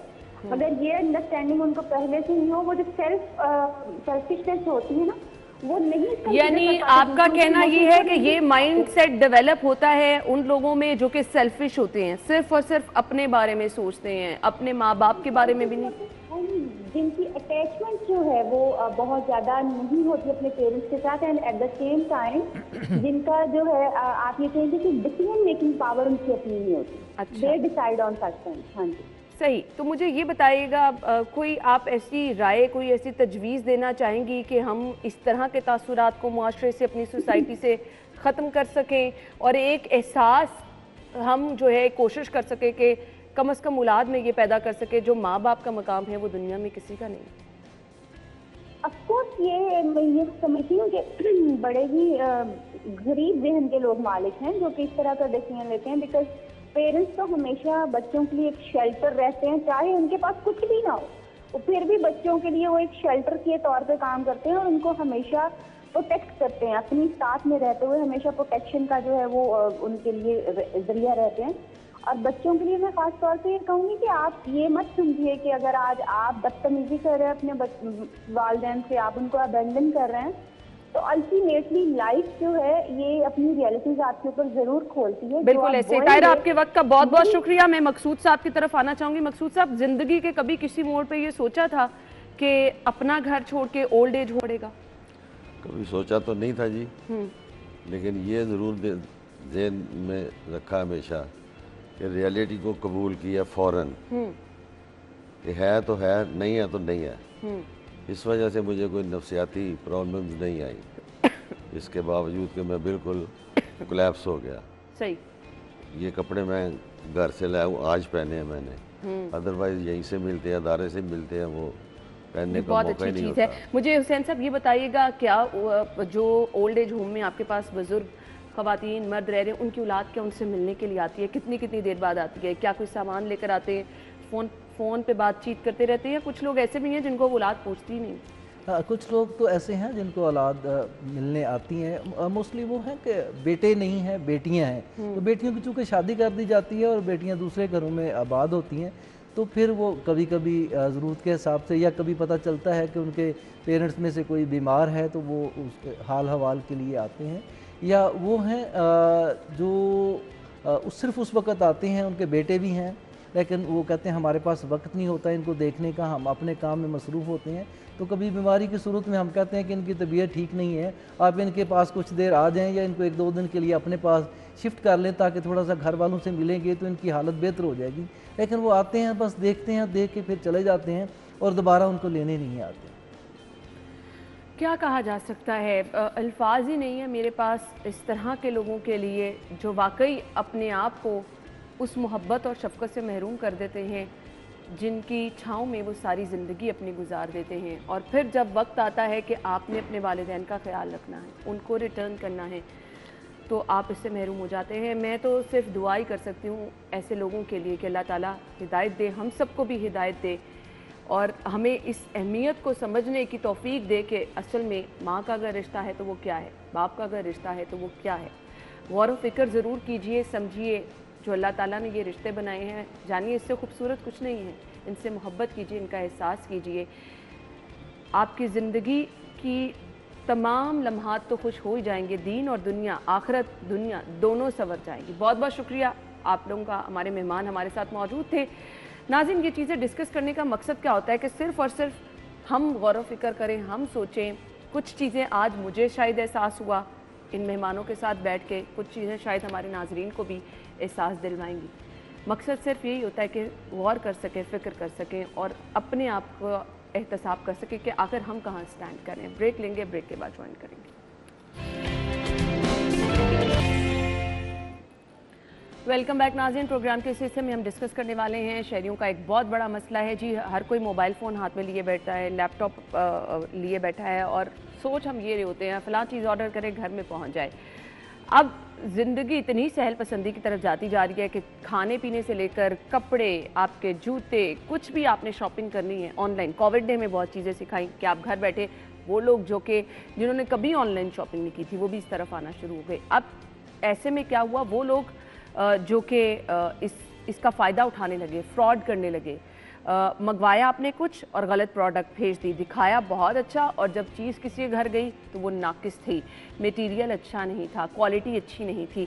तो ऑनलाइन ये जो फ्रॉड होता है, जो लोग ख़रीदो फरोख्त करते हैं, क्या क्या SOPs हैं, किस तरह से आपको पता चलेगा कि फ़लाँ जगह जिससे आप कुछ भी मंगवा रहे हैं, कुछ ख़रीद रहे हैं, वो बिल्कुल ओरिजिनल है, उस पर आप एतमाद कैसे कर सकते हैं, और अगर कोई धोखा हो जाता है तो उसकी सूरत में आपने किस तरह से जो है अपनी शिकायत दर्ज करानी है। मोहम्मद तलहा IT एक्सपर्ट हैं हमारे साथ मौजूद, कुछ सजेशंस आपके साथ शेयर करेंगे, अपने मेहमान को खुशामदीद कहेंगे। अस्सलाम वालेकुम तलहा। वालेकुम सलाम। क्या हाल चाल है? जी मैं ठीक हूँ। Thank you Talha. बहुत सारे लोग ऑनलाइन शॉपिंग की तरफ जा रहे हैं, तो जी आप बिल्कुल ऐसे ही है। अंदाज़ा कर सकते हैं कि फ्रॉड भी उतना बढ़ता चला जा रहा है, ऐसा है? एग्जैक्टली ऐसे ही है। जैसे कि हमारे पास हर चीज़ के प्रॉन्स होते हैं, वैसे ही हम हर चीज़ के कॉन्स भी होते हैं। अगर किसी चीज़ के फ़ायदे हैं तो उसके साथ साथ उसके नुकसानात भी हैं। और जैसे कि आपने बात स्टार्ट में की कि कोविड में जिस तरह के ऑनलाइन शॉपिंग की जो शरह है वो 3 से 4 गुना या इससे भी ज़्यादा बढ़ी है। लोगों ने बहुत ज़्यादा ऑनलाइन चीज़ें जो है ना मंगवाना स्टार्ट की हैं। बट ऑन द कंट्रेरी इसमें जो फ्रॉड्स हैं वो भी उतने ज़्यादा बढ़े हैं। जैसे कि आपने बताया कि लोग कुछ मंगवाते हैं और उसके बाद उनके पास प्रोडक्ट्स चेंज आती हैं। अगर इसके अलावा लोगों को पैसों के फ्रॉड भी होते हैं। चीज़ बहुत अच्छी लग रही होती है, लेकिन होता क्या है कि उस पर फिर आपकी क्वालिटी जो चीज़ आती है उसकी क्वालिटी भी सफ़र करती है। और इसके अलावा आपके पास जो प्रोडक्ट आती है समटाइम वो फॉल्ट प्रोडक्ट होती है, उसके अंदर कोई डिफेक्ट होता है, कोई चीज़ ख़राब होती है। तो लोगों को अवेयरनेस नहीं है कि इसमें किस तरह से पार्सल आप तक पहुंचते ही अगर कुछ टूट जाता है, उसमें किसी किस्म का डैमेज हो जाता है, तो फिर रिस्पॉन्सिबल कौन है? फिर रिस्पॉन्सिबल कंपनी है, क्योंकि वो हमारे हाथ तक नहीं पहुंचा। जब तक हमारे हाथ से अगर ख़राब हुआ तो वो हमारी रिस्पॉन्सिबिलिटी है। लेकिन इसमें भी हम उनको जब वापस करने को कहते हैं तो वो कहते हैं कि हम ये कंपनी से लाए हैं और ये हमारे पास पैकिंग में है और ये इस तरह से है, और वो इस तरह से लेम एक्सक्यूज़ बना के हमें एक साइड पे कर देते हैं। तो इसका भी हमारे पास बहुत सारे मेथड्स हैं जो हम इस्तेमाल करके उनको कंप्लेन कर सकते हैं। जिस तरह के बात होती है, अगर सबसे पहले कि हम पैसों का जिस तरह के फ्रॉड होता है और चीज़ों का जो इन सब की जो है हमने ये चीज़ है कि हम कंप्लेन करें इसकी।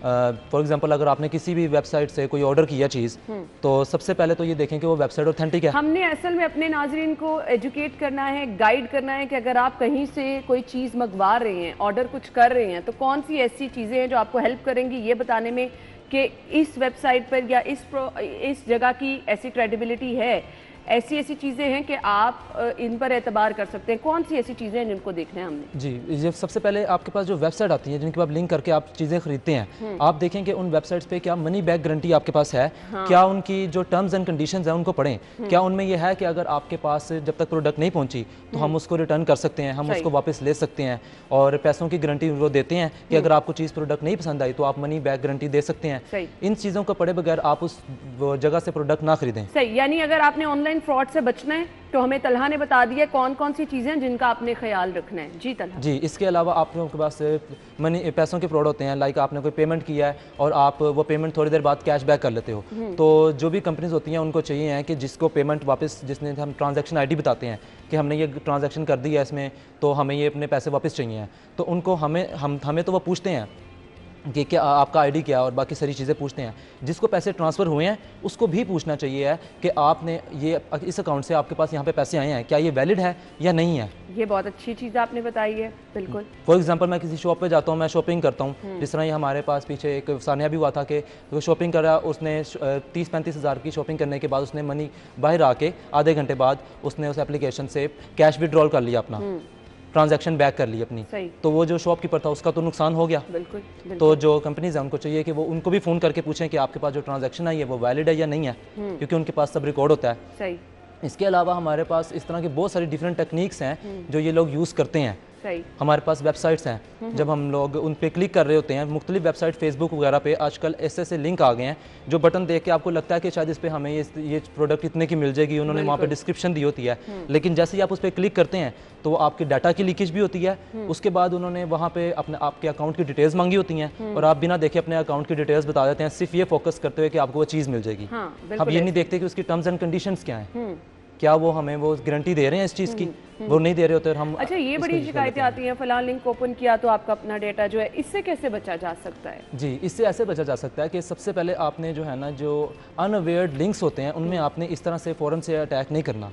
आपने इस तरह नहीं जाना। आपके पास जिस तरह के ईमेल्स में लिंक आते हैं, आपने उनको इस तरह से नहीं खोलना। उसके अलावा हमारे पास एप्लीकेशंस होती हैं कुछ, स्काई क्योर एप्लीकेशंस होती हैं, इसके अलावा साइबर सिक्योर एप्लीकेशंस होती हैं हमारे पास लैपटॉप्स में और मोबाइल्स में ज़्यादा ये चीज़ होती है, क्योंकि अब लोग मोबाइल्स की तरफ ज़्यादा आ गए हैं। Exactly. तो उनमें हम ये इंस्टॉल कर सकते हैं। जो ये एप्लीकेशंस भी बनाई ही इसलिए गई हैं, ये IT सेक्टर वाले एप्लीकेशंस बनाते ही इसलिए हैं ताकि इस तरह के लिंक्स से और इस तरह की चीज़ों से बचा जा सके। वो आपको अलर्ट देते हैं कि ये आपके कंप्यूटर को या आपके डाटा को हार्म कर सकता है। कि आप फिर भी चाहते हैं कि आप इस लिंक पे जाना चाहते हैं या नहीं, फिर वो आपकी अपनी चॉइस होती है। बिल्कुल बिल्कुल, लेकिन वो बंदे को अवेयर कर देती है। सही। अच्छा जी, अब वो लोग जो कि ऑनलाइन फ्रॉड का शिकार हो चुके हैं, उनके पास प्रोडक्ट्स अच्छी नहीं आई या फिर उनका नुकसान हुआ, शिकायत जिन्होंने दर्ज करानी है वो कैसे करा? जी बिल्कुल, मुख्तलिफ ऐप्स की अपनी अपनी शिकायत की उनकी हेल्पलाइंस हैं। आप नंबर 1 पे उन पे कॉल कर सकते हैं। इसके अलावा आप साइबर क्राइम की वेबसाइट के ऊपर आपको लिंक्स होते हैं W3 के हिसाब से, आप साइबर क्राइम की वेबसाइट पे जाके वहाँ पे उन्होंने पूरा कंप्लेन का फॉर्म दिया हुआ है, वहाँ पे अपना ID डालते हैं आप, अपनी उससे जो आपको हर जो ऑर्डर होता है आपकी एक ट्रांजैक्शन ID होती है, उस ऑर्डर पे जो आपने पैसे भेजे होते हैं उसकी ट्रांजैक्शन ID होती है और ऑर्डर ID होती है। आप वो यूनिक ID वहाँ पे डालें, वो ID से उनको पता लग जाएगा कि इस बंदे ने ये प्रोडक्ट ऑर्डर की है, इस बैंक से ट्रांसफ़र हुए हैं, इस बंदे को ट्रांसफ़र हुए हैं, फिर वो उसके ऊपर वर्क करते हैं। उसके लिए कुछ टाइम दरकार होगा, लेकिन सही। तो ऑनलाइन फ्रॉड से बचना कैसे है वो भी हमने आपके साथ शेयर कर दिया। जिन लोगों के साथ फ्रॉड हुआ है उनको भी हमने गाइड कर दिया कि किस तरह से वो अपनी शिकायत दर्ज करा सकते हैं। मैसेज कुछ देखने वालों को देना चाहिए? जी, मैं बस यही मैसेज देखना चाहूँगा कि लोग इस चीज़ से अवेयर हों। इस चीज़ से अवेयर होने के लिए उनको चाहिए कि वो इस तरह के लिंक्स और जो फिशिंग अटैक्स होते हैं, जो आपके मैसेजेस वगैरह होते हैं, उन पे आप बिना देखे बिना समझे इस तरह से वो रन ना करें। आप उनको देखें कि उसके टर्म्स एंड कंडीशंस पढ़ें, प्रॉपर वैलिड वेबसाइट्स जो लोगों को बहुत सारी अवेयर हैं शॉपिंग की, बस वहाँ से ज़्यादातर शॉपिंग करें, ठीक है। और इस तरह की जो थर्ड पार्टीज जो वो वेबसाइट्स हैं उनकी तरफ ना जाएं। सही, ठीक है जी। वो कहते हैं ना, नकालों से होशियार, आपको होशियार रहने की बहुत ज़्यादा ज़रूरत है। थैंक यू सो मच अल्लाह, बहुत बहुत शुक्रिया। नाज़रीन, ब्रेक के बाद आपको ज्वाइन करें।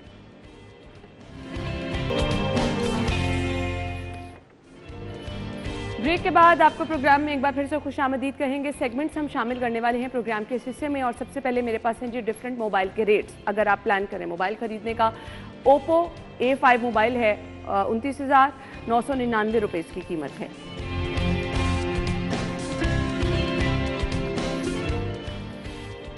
ओप्पो A50 मोबाइल अगर आप खरीदना चाह रहे हैं 27,999 रुपये में आप खरीद सकते हैं। इसके बाद जी हमारे पास ओप्पो F1 मोबाइल है, अगर आप ये खरीदना चाह रहे हैं 23,900 रुपये इसकी कीमत है।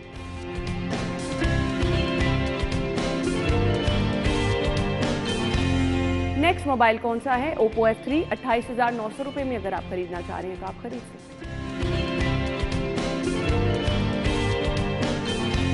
ये थे मोबाइल के रेट्स, और अब सब्जियों के रेट्स, मीट रेट्स आपके साथ शेयर करेंगे आज के भाव में।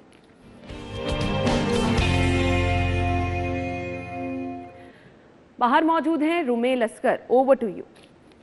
जी, सब्जियों की कीमतों की अगर बात करें तो सब्जियों की जो कीमतें हैं वो पिछले हफ्ते की जो कीमतें थी वही कीमतें आज भी बरकरार हैं। इनमें जो गाजर है वो 40 रुपये किलो, मूली जो है वो भी 40 रुपये किलो है, बंद गोभी और फूल गोभी भी 40 से 50 रुपये किलो के दरमियान में फ़रोख्त हो रही है। पालक जो है वो 30 रुपये किलो है, जबकि जो सब्ज़ मसाला जात है उनकी कीमतों में भी कमी वाक़या हुई है। प्याज जो है वो 40 रुपये से कम होकर 30 रुपये किलो जो है वो फ़रोख्त हो रहा है। सब्ज़ मसाला जात में जो लहसुन और अदरक है उनकी कीमतें भी 20 रुपये कमी के 300 रुपये से जो है वो 280 रुपये में जो है वो आ गई है। इसके अलावा सब्ज़ मिर्च जो है वो 100 रुपये किलो में फ़रोख्त हो रही है। और जो दीगर सब्जियां हैं जो कि मौसम से हटकर सब्जियां हैं, जिनमें करेला है वो 120 रुपये किलो में फ़रोख्त हो रहा है। मेथी जो है वो भी 120 रुपये किलो में फ़रोख्त हो रही है। शहरियों का ये कहना है कि कीमतों में जो कमी है ये बरकरार रहनी चाहिए। प्राइस लिस्ट कंट्रोल कमेटी की जानिब से जो प्राइस लिस्टें हैं उनकी जो फराहमी है उसमें ताख़ीर की जाती है, और दुकानदारों का ये शिकवा है कि जो प्राइस कंट्रोल कमेटियाँ तश्कील दी गई हैं वो जो प्राइस लिस्टें हैं उनको जो है वो टाइम पर जो है वो नहीं जो है वो रिलीज़ करती, जिसके बायस इनको मुश्किलात का सामना करना पड़ता है। जब ये मंडी में जाते हैं तो ये माल तो ले आते हैं मगर वहाँ पर प्राइस लिस्टें इनको जो है वो मुहैया नहीं की जाती। दुकानदारों का और शहरियों का प्राइस कंट्रोल कमेटियों से ये मुतालबा है कि फौरी तौर पर जो है वो टाइम से जो है वो हमें प्राइस लिस्टें जो है वो मुहैया की जाएँ ताकि शहरियों को जो है वो मुश्किलात का सामना ना करना पड़े। जी ठीक है जी, बहुत बहुत शुक्रिया। रुमेल हमारे साथ मौजूद है। मीट रेट्स में आपको बता देती हूँ, ज़ैनत शॉप के रेट मेरे पास हैं। अगर आप ज़ैनत शॉप पे जाएंगे बीफ पर केजी यहाँ आपको मिलेगा 600 रुपये में, बीफ मिन्स आपको मिलेगा 785 रुपये किलो में। मटन पर केजी आपको मिलेगा 1500, मटन मिन्स आप खरीद सकेंगे जी 1700 रुपये किलो में।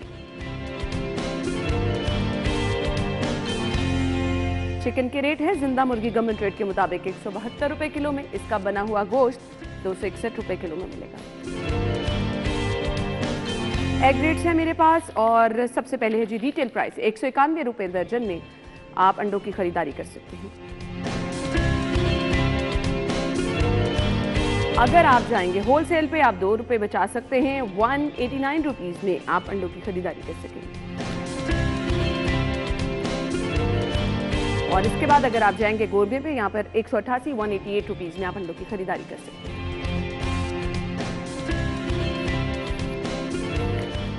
ये तो आपने जी जो चीज़ें खरीदनी है आप डिसाइड कर लेंगे। अब हम आपको बताएंगे आपने बचत कैसे करनी है बचत बाजार में।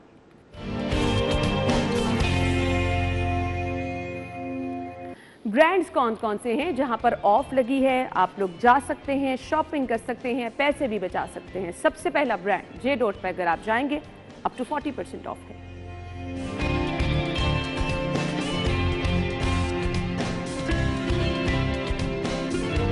इंड्योर अप टू 50% ऑफ है।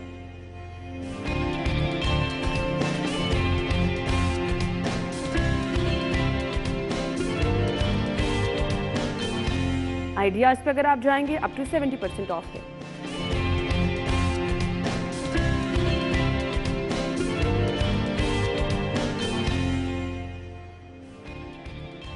Metro Shoes up to 50% of.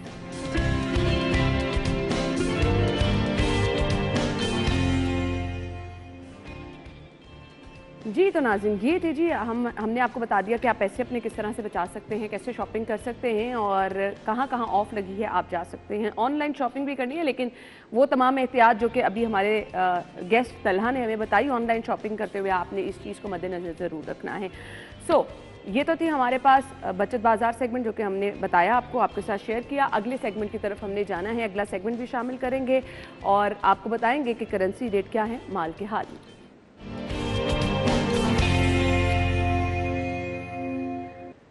List है हमारे पास गैर मुल्की करेंसी रेट्स की, आपके साथ शेयर करेंगे।